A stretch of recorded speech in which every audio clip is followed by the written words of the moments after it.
Hello, sports fan. This is Steven here for Sports Choice Plus. I'm bringing you a very special breakdown. I'm going to be covering the Miami Dolphins taking on the Baltimore Ravens. Before I get right into that, I want to make sure you're subscribed to the YouTube channel so you can get all the updates and all the breakdowns. Without further ado, let's dive right into it. Looking at the Miami Dolphins, they took care of business when they needed to. They played a tough game against the Dallas Cowboys, and you saw exactly how they used the speed on offense late in that football game to get separation. And that, essentially, with the field goal frenzy that they had late, was the way that they beat the Cowboys. They played a tough game. The defense stood their ground. Offense stood their ground. Tua was able to get a touchdown in as far as just making sure these guys overall are winning. You know, they've secured their spot as far as the playoffs. And you're looking at the Baltimore Ravens. They had a head-to-head matchup with the best team in the NFC, the San Francisco 49ers, and they took them to the woodshed. Defensively, superb defense. You're looking at the defense stepped up, rose to the occasion, gave Lamar Jackson plenty of support, and you're looking at what Lamar did. The safety early, a lot of people were saying, oh, you know, this should have happened. It's a part of the game. It's in the rule book. If the referee trips and falls, it is what it is. But after that point, you saw the Baltimore Ravens be forceful. You saw them dictate. They said, 49ers, you have all these weapons. We're putting a hat on the head. Everybody get a hat on the head, and you got roamers that are roaming left to right. Jadeveon Clowney, let's talk about it. Jadeveon Clowney came up big in certain moments just physically being there. Because a lot of times you would have a defender on defender and a blitzer's coming. So Purdy has to make a decision. It's not a oh, this one's open or that one's open. There was nobody running free. There was nobody running without any accountability. It was Brock Purdy having to throw and fit the ball into different tight windows, and he couldn't do it. You saw 5 interceptions, and it was all sleight of hand because the Baltimore Ravens either sent them something or even it was a tip because they were getting so much pressure. One-on-one matchups were getting there. The defensive tackle for the Ravens was getting to the quarterback, and it was, I'm talking about, I'm in your face, Brock Purdy. Move out the way, and he's moving guys. So when I'm telling you, the Baltimore Ravens defense stepped up big, and Lamar Jackson stepped up big. You saw him do his Houdini, and you saw him get the 30-yard run where he made Fred Warner miss. This guy is the MVP of the league, and people disrespected him last year, talking about he wasn't worth the money. This is why you pay elite quarterbacks that may not be the league's elite quarterbacks. Lamar Jackson is one of the best 3 quarterbacks in the NFL. You're seeing what he's doing as far as making sure his teams are winning. He's winning in December. He's healthy.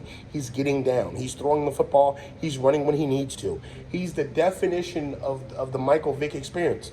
When you're seeing him lead his team and get his team to where it needs to be, these are the games that you want to see him in and win. He's winning and winning with even if the defense didn't give him 5 interceptions. I can see Lamar Jackson still having won that game.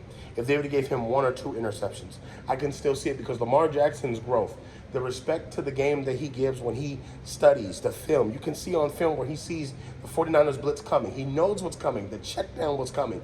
He's audibling out of plays, and it's making the team better. Not a single player, the team better. Against this game here, the Miami Dolphins have an offense that can score quickly. They can score fast. The Baltimore Ravens can score just as fast. Let's just be honest. Lamar Jackson doesn't need 30 plays, 20 plays, 10 plays. He can get down the field with just like that. One busted coverage, all of a sudden he's running past the linebackers, running past the D-ends, running past the corners or safeties. So this is going to be the definition of a track meet. When you look at Tyreek Hill and what Tua, they are on the same page. They are destined to break history as far as wide receiver ranks. Jalen Waddle is getting open too. You're seeing a lot of guys on the Miami Dolphins get open, and it's not just by design. It's these guys being better athletes than who's defending them. It's going to be a mix and match this week because I feel like the defense is going to have a tough task. They stopped the 49ers, who have a lot more weapons than the Dolphins do, but it's going to be key on slowing down Tyreek. They're going to have to get hands on him at the line of scrimmage. Even though he's mobile, he can move. But they're going to have to find somebody who's going to be able to just sit and just run with him. I know Jalen Ramsey can do it. I know Xavier Howard can do it. But it's going to take a group effort to slow these guys down. But when you look at practice and you see how Tyreek Hill avoids them in practice and things like that, that bodes well for me because that lets me know, okay, the Miami Dolphins defense sees that they have the mimic that they can do on defense versus the Ravens. But you got to ask yourself, the Ravens defense is just as good. The Ravens defense is just as good as Dolphins. So even though in practice, Xavier Howard and Tariq Hill get Jalen Ramsey and Xavier Howard get the best work possible because they're going up against Tariq Hill and stuff. But you got to think, Lamar Jackson could possibly be faster than that. It's tough. It's tough. So you're going to have a mirror-type mirror because it's speed versus speed. The advantage for the quarterback position, I think, is Lamar Jackson. I think that Lamar's running ability is head over heels better than what Tua could do for throwing the football. I think that right now, Zay Flowers and company, Odell Beckham and company, they are a confident group bunch wide receiver-wise. I think their confidence is the same as the Dolphins right now because they can wheel and deal. They can go get catches. They can go get tough touchdowns. They can go do whatever they want to do just like the Dolphins can. So in this one, it's going to come down to the run game. It's going to come down to who's going to possibly run the ball better. And I think right now the Miami Dolphins can run the ball, but they don't choose to as much. But I think it's going to come down to the Baltimore Ravens being more physical. I think they're going to put their hands on Tariq. I know that the Dolphins defense is going to get a lot of work this week, but I feel like you cannot duplicate Lamar Jackson with his in-game elusiveness, being able to move, stop at a dime, cut, and go. It's just different. Just different.